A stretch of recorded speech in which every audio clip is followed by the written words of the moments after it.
Fundiendo core la que hay, ay, ay, ay, ay. Quien no anda corre la que hay, ay, ay, ay, ay. Fundiendo core la que hay, ay, ay, ay, ay. Yeah. Quien no anda corre la que hay, ay, ay, ay, ay. Wow, se despega like a rocket. Oh yeah, oh yeah, she been my rocket. Una de honey. Month na, baka naman nagpaplano kayong bilhan yung mga loved ones nyo ng bagong motor ngayong buwan. Kaya naman pumunta tayo ulit dito sa Motor Trade Santo Tomas upang talakayin ang bawat SRP, down payment at monthly installment ng mga motor nila. So without further ado, let's start this video. So, dito tayo guys sa pang-off-road na motor ni Kawasaki. So, meron silang available dito na Kawasaki KLX 140RF. This one guys is hindi pwede bilhin ng hulugan. So, mabibili nyo po ito dito sa Motor Trade Santo Tomas ng spot cash. So, meron po siyang updated price ngayong buwan na 152,000 pesos. So, kung mahilig kayo sa gaming guys, pang-off-road or sa off-road na gaming, I highly recommend this one guys as entry-level off-road bike ni Kawasaki KLX. Ayan. So, kung gusto niyo po ng review ko nito, na-review ko na po ito, so i-check nyo na lang po sa aking channel. Next, kung naghahanap naman po kayo ng motor na pang-araw-araw at napakaganda gamitin sa pang-off-road, meron po silang available na, ayan, Honda XRM 125. Meron silang color blue at color yellow na available. So, ito guys, same price lang naman sila. Meron po itong updated price ngayong buwan na, ayan, 77,100 if spot cash nyo pong bibilhin. Tapos, kung gusto nyo naman ng hulugan, yung down payment niya po is 4,800 at magiging monthly nyo sa 3 years is 3,760 at rebates na 500. So, yung kinaganda nitong si Honda XRM 125 guys, aside na napaka-durable po nito, napakaganda po nito gamitin sa off-road kasi nga po, ayan, binild siya para doon. Pwede din naman siya sa samentadong lugar, pero advantage siya sa pang off-road na lugar. Naka-spike na po kasi yung kanyang, ayan, gulong. At kung mapapansin nyo guys, ano siya, inspired siya kay Honda CRF 150, maging yung kanyang looks. Ayan, meron na din siyang knuckle guard para nang sa ganun, ayan, maprotektahan yung kamay nyo if ever lang, no, matamaan ng mga bato-bato. Anyway, full review, i-check nyo na lang sa aking channel. Kung naghahanap naman po kayo ng pang-araw-araw ng motor ni Honda, meron din silang available aside sa XRM na Honda Click 125 version 3. Ayan, dalawang color available dito guys, which is itong blue at red. So, this one guys ay mayroong updated price ngayong buwan na 89,100. Ayan, kung spot cash nyo pong bibilhin. Pero kung gusto nyo naman po ng hulugan, ang down payment is 4,900 at yung monthly sa 3 years ay 4,190 at rebates na 500. So, this one guys, maganda pang araw-araw kasi napaka-fuel efficient po nito. Ito pa yung ma-average ng 50 km per liter based kay Honda. May bari pa rin guys sa throttle happy ng driver. Anyway, meron siyang under-seat storage na capacity na 18 liters at meron din siyang malawak na footboard na kung saan pwede nyo mapaglagyan ng mga pinamili ninyo. Plus, maganda din po yung engine niya because it is liquid cooled na at saka FI na. Ayan. Next, kung gusto nyo naman po ng lower displacement, meron din po silang available na Honda Beat. So, itong isa guys is 50th anniversary. Ayan. So, this one is merong updated price ngayong buwan na 77,600 at ang down payment naman po kung gusto nyo po ng hulugan is 3,800 at yung monthly sa 3 years ay 3,784 at rebates na 500. So, ito guys is bagong model na Honda Beat. Kung gusto nyo po ng detailed review ko nito, check nyo lang po sa akin channel. So, yung isa sa selling point nito guys is meron na siyang charging port na wala yung dating or yung old version. Mas pinalaki na din yung kanyang under-seat storage na 12 liters unlike before na 11 liters. At mayroon na siyang malawak na footboard na inspired kay Honda Click 160 at mas malaking fuel tank capacity. Ayan. So anyway guys, pili kayo guys kung alin sa dalawa. Parehas lang naman daw po sila ng presyo dito kay Motor Trade.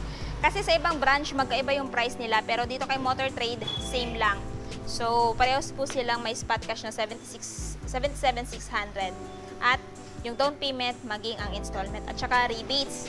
Ayan, pili na lang po kayo sa dalawa kung alin pong kulay yung gusto niyo. So, maganda din po itong motor na to guys, pang araw-araw, pang negosyo, pang hanap buhay at pang beginner at lady rider. Meron din po silang available guys na Honda XRM 125 motor type.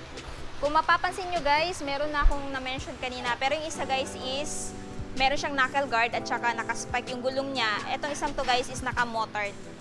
Ayan o, naka-motard. So, this one is merong updated price ngayong buwan na 82,100 spot cash. Pero kung gusto niyo ng hulugan, down payment is 7,200 at monthly sa 3 years na 3,999 at rebates na 500. Next, kung gusto niyo naman po ng scooter ni Yamaha na pang araw-araw, pang negosyo, pang hanap buhay, pang beginner, meron silang available dito na Yamaha MIUI 125 Color Peach. Ayan. So, this one guys ay merong updated price na 82,500. Pero kung gusto niyo ng hulugan, ang down payment is ayan, 4,000 at monthly sa 3 years ay 4,018 pesos at rebates na 500. Ayan. So, sa mga Yamaha lover dyan, merong available dito si Motor Trade na isang unit. Next, kung gusto nyo naman ng higher displacement, meron silang available na Racing Blue na Yamaha Mio Aerox Standard version. Ayan, kung gusto nyo po ng medyo bulky yung itsura niya at saka mas comfy sa long ride, meron silang Aerox 155 Racing Blue. Ang updated price ngayong buwan is 124,500 at yung monthly niya po is 5,164 at rebates na 500 at syempre may down payment na ayan, 18,000 pesos. So this one guys is hindi po naka-ABS. Yung naka-ABS guys is yung S version. Pero kahit ganun pa man is halos same naman po sila ng specs at features. Ang pinagkaiba lang doon sa S version naka-ABS at meron siyang keyless system. Well, ito guys is gagamitan pa rin ng mechanical key. Meron silang available dito guys na Yamaha NMAX Matte Black. This one guys is ayan, naka-ABS na at meron na din siyang stop and start system na feature. So, pag naka-activate kasi itong stop and start system, 3 to 5 seconds na hindi tumatakbo yung motor nyo, automatic mag-shut off yung makina. Isa yan sa feature na nilagay ni Yamaha kay NMAX para nang sa ganon mas makatipid kayo sa gasolina. Ayan. Tapos, naka-keyless system na din siya guys. Ayan. So, yan yung kanyang under seat. At yung sa gasolina niya naman guys, dito banda. Ayan. Meron din siyang front pocket, dalawa. Unlike kay Aerox na isa lang, tapos meron na din siyang built-in charging port. Anyway, sa interested dito kay NMAX 155 Matte Black, meron po siyang updated price na 157,500.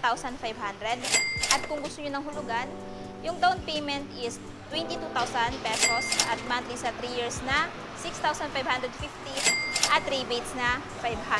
Ayan. Ayan guys, kung gusto niyo ng NMAX, may available na isang unit si Motor Trade Santo Tomas. Next, dito naman tayo kay Yamaha, no? Na pang off-road na motor. Meron silang available dito guys na Yamaha XTZ 125 Color Racing Blue. Ayan po. So this one guys is merong updated price na ayan, 94,500. Pero kung gusto nyo ng hulugan, down payment is 9,000 at yung monthly sa 3 years na 4,591 at rebates na 200. Ayan. So kung interested po kayo dito guys, meron silang available na unit at kung gusto niyo ng review, check nyo na lang din sa akin channel. So yan po yung kanyang looks. No, maganda din po ito pang off-road kasi built din po siya pang off-road. Kumbaga parang entry level na pang off-road na din siya. Ayan. Next, kung ayaw po nyo ng Yamaha, meron din po silang available na Honda dito na pang off-road. Ayan, Honda CRF 150. Merong color na black at saka white. No? So, ito po ngayon guys ay may updated price na 153,100 if spot cash. Pero kung gusto nyo ng hulugan, down payment is 16,600 at monthly sa 3 years na 6,669 at rebates na 200.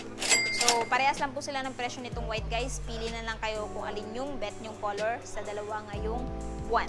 No? Next, kung gusto niyo naman po ng medyo mababa yung price, meron din silang available dito guys na Honda XR 150L color white. Isang unit lang po yung available dito guys. Pero ito guys ay merong updated price ngayong buwan na 100,100. Tapos kung gusto niyo naman ng hulugan, down payment is 10,000 at yung monthly naman po sa 3 years ay 4,954 at rebates na 200. Pero kung naghahanap naman po kayo ng motor na pangpasada, Meron pong available dito na Honda Supremo 150. Bagong labas dito na modelo last year, guys. Ayan, color red. So, if interested kayo, meron silang updated price na 81,500. Ayan. At kung gusto niyo naman ng hulugan, ang down payment is 4,100 at monthly sa 3 years na 4,094 at rebates na 500. Ayan. Next, kung gusto niya po ng mas mababang displacement, meron silang Honda TMX 125 Alpha. Ito po ngayong buwan ay merong updated price na 62,100. Pero kung gusto ng hulugan, ang down payment is 3,000 at monthly sa 3 years na 3,043 at rebates na 500. Meron din po silang available, guys, na ayan, Bajaj City 100. So, isang unit po available dito, guys. Color combination is black and blue. Updated price ngayong buwan is 60,800. Pero kung hulugan naman, ang kanyang down payment is 3,000 at yung monthly sa 3 years, guys, is 2,981 at rebates na 500. Ayan. So, maganda tong motor na to, guys, pang araw-araw at pang pasada. Kasi may abang na to, guys, para mapag-mounta ng sidecar, no? Ayan. Matipid din po ito sa gasolina. Kung naghahanap po kayo ng mas higher displacement, meron silang available na Bajaj City 125 black-red combination. So, updated price is 63,300 kung bibili ng spot cash. Pero kung gusto niyo ng hulugan, down payment is 3,000 at monthly sa 3 years na 3,101 at rebates na 500. Ayan. So, pili na lang kayo dyan, guys. This one, 100cc or this one, 125cc. Again, pwede din pang pasada. Next, kung gusto nyo po ng Yamaha na pang araw-araw na motor or pang pasada, meron din po silang available dito na Yamaha YTX 125. Ang kinaganda dito, guys, sa motor na Yamaha YTX 125, naka-quadruple suspension na siya. So, makakaasa kang kahit mabigat yung daladala mo, no? Kaya po nito. Kaya po na kanya suspension kasi nga po 4 na. At the same time, ito po ay naka fuel saver and uma-average po ito ng 70 km per liter based kay Yamaha naman. Pero it may vary pa rin, guys, sa throttle habit ng driver. So kung interested kayo, meron po silang updated price na 62,500. Pero kung gusto niyo naman ng hulugan, ang down payment is 3,000 at yung monthly sa 3 years na 3,062 at rebates na 500. Ayan. So, pili na lang po kayo dyan, guys. Alin dyan yung motor na gusto nyong bilhin para sa mga loved ones nyo ngayong February. So, ayun na nga, guys. Natapos na nga natin ikutan yung mga motor ni Motor Trade. Alin sa mga motor na nabanggit ko, yung natitipuhan yung bilhin ngayong 2024. I want to know your thoughts below. And syempre, kung bago pa lang kayo sa channel ko at hindi pa nakapag-subscribe, huwag kalimutan mag-subscribe para ma-notify kayo once may bago tayong upload. So, yun, guys. Hanggang dito na muna tayo. Ride safe and peace out!